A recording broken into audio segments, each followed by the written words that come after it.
Astro సిండికేట్లో మీ personal and business promotions కోసం కింది నెంబర్కు కాంటాక్ట్ చేయండి.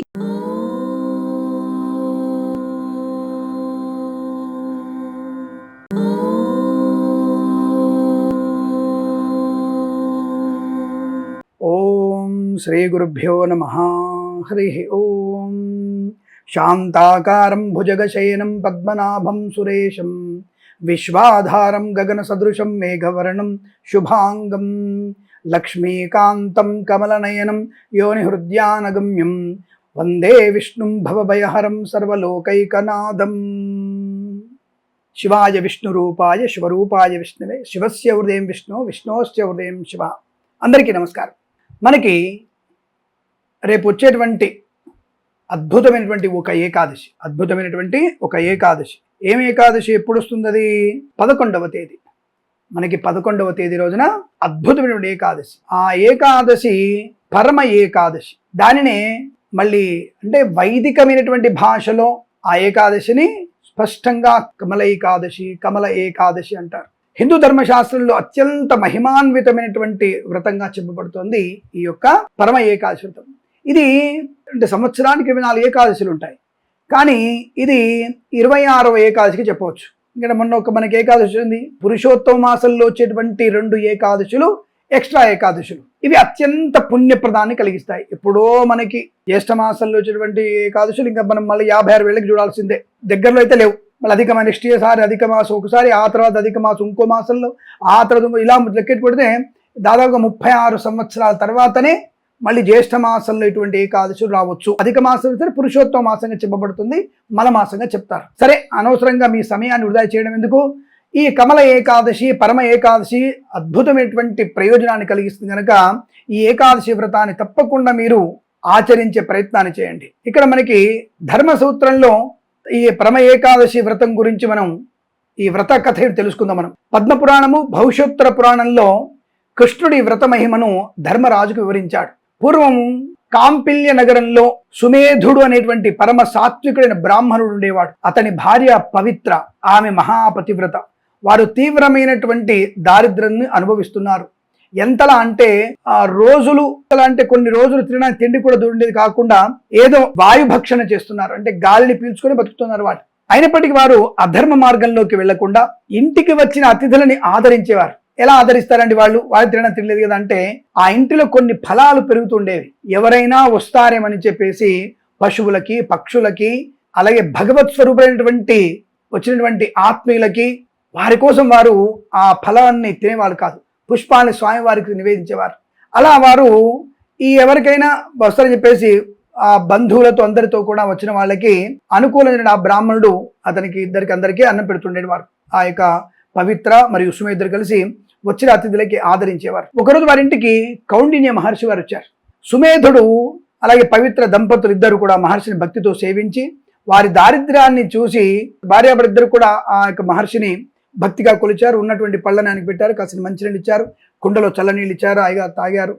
అప్పుడు ఆ స్వామివారి వాళ్ళ దరిద్రాన్ని చూసి ఈ యొక్క దంపతులకి ఆ మహర్షి చలించిన మహర్షి అంటే చలించిపోయాడు. పాప ఆయన వారికి ఒక ఉపాయం చెప్పాడు. అధిక మాసంలో వచ్చేటువంటి కృష్ణపక్ష ఏకాదశి రోజున కౌండిన్య మహర్షి, సుమేధుడు, పవిత్ర అయినటువంటి దంపతులు ఇద్దరికి కూడా ఈ యొక్క కథని చెప్పాడు, ఈ వ్రతాన్ని చెప్పాడు. అధిక మాసంలో బహుళ పక్షంలో వచ్చేటువంటి పరమ ఏకాదశి వ్రతాన్ని 5 రోజుల పాటు, అనగా దశమి నుంచి చతుర్దశి వరకు, దశమి, ఏకాదశి, ద్వాదశి, త్రయోదశి, చతుర్దశి, ఈ 5 రోజుల వరకు దీనిని పంచరాత్రి పరమ ఏకాదశి వ్రతం అంటారు. పంచరాత్ర పరమ ఏకాదశి వ్రతం నిష్ఠతో ఆచరించండి.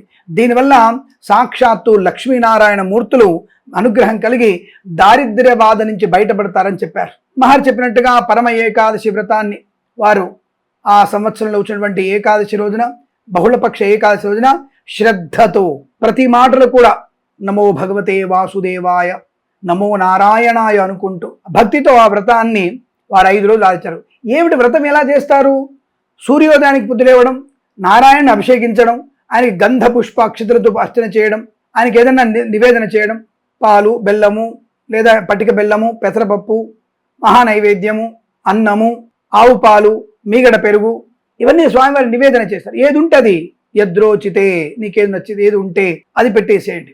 అలా పెట్టిన తర్వాత వాళ్ళు 5 రోజులు శ్రద్ధగా రోజు ఆ స్వామి వారు చేస్తూ అష్టోత్తరనామం, విష్ణు సహస్రనామ పారాయణం, విశ్వం విష్ణుర్వషట్కారు భూత భవ్యద్భవుద్ ప్రభు భూతకృద్భూత భూద్భావో భూతాత్మ భూత భావన అనేటువంటి ఆ స్వామిని నిరంతరం జపం చేస్తున్నారు. అలా 5 రాత్రులు పంచరాత్రాలు చేశారు బ్రహ్మాండంగా. అలా ఇద్దరు వ్రతాన్ని చేత ఆ భక్తితో ఆచరించడం వల్ల ఈ యొక్క దరిద్రం అంతా కూడా సమూలంగా తొలగిపోయి కుబేరుని వంటి ఐశ్వర్యాన్ని పొందుకున్నారు. అలాగే అంత్యకాలంలో మోక్షాన్ని పొందుకున్నారు. ఇద్దరు కూడా మోక్షాన్ని పొందుకున్నారు. సో ఈ ఏకాదశి దుఃఖ దారిద్ర్య నాశనాన్ని కలిగిస్తుంది. ఏకాదశి కేవలం ఉపవాసంతోనే కాకుండా 5 రోజుల పాటు జప తప హోమాలతో ఆచరిస్తే ఎంతటి తీవ్రమైన ఆర్థిక ఇబ్బందులైనా తొలగిపోతాయి. ఇది నిజం. ఇది భవిష్య పురాణంలో చెప్పబడింది. ఇదేదో ఊకదంపుడు ఉపన్యాసంగా చెప్పడం లేదు. పురుషోత్తమ మాస బలం అటువంటిది. అధిక మాసానికి అధిపతి ఎవరు? మహావిష్ణువే. ఆ మహావిష్ణు ప్రీతైనది ఏకాదశి వ్రతమే.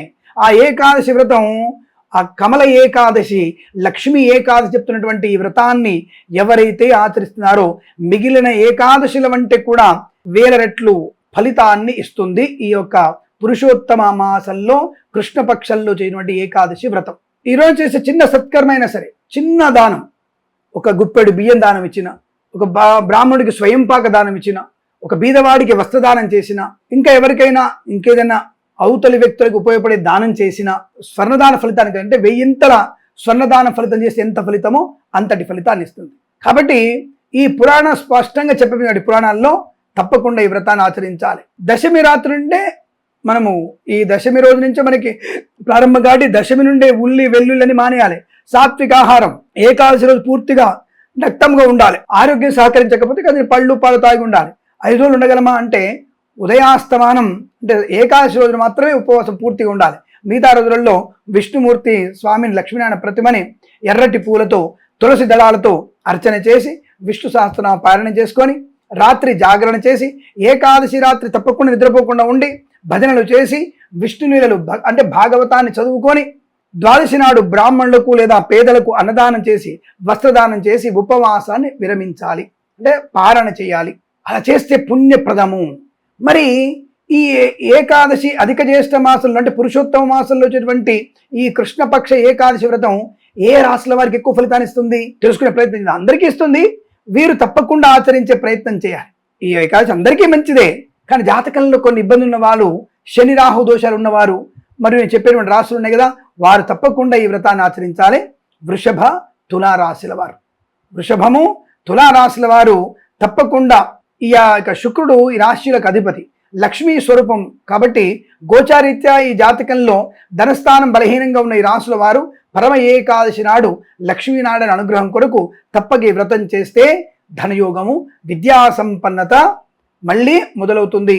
అనేకమైనటువంటి బాధల నుంచి విముక్తులవుతారని చెప్పబడింది. అలాగే మిథున కన్యా రాశుల వారికి, బుధుని రాశి అయినటువంటి వీరికి వ్యాపారంలో నష్టాలు లేదా బుద్ధిస్తత్వం లేకపోవడం వల్ల సమస్యలు వస్తుంటాయి. మరి ఏకాదశి ఉపవాసం వల్ల వీరికి వ్యాపార వృద్ధి, బుద్ధి వికాసము, ఉత్తమ చదువు మరియు స్థిరాస్తుల్ని కొనుగోలు చేసే అవకాశం, సరైనటువంటి సమయంలో మంచి నిర్ణయాలు తీసుకునే అవకాశం కలిగిస్తుంది. కనుక వీరు కూడా తప్పక పూజ చేయాలి.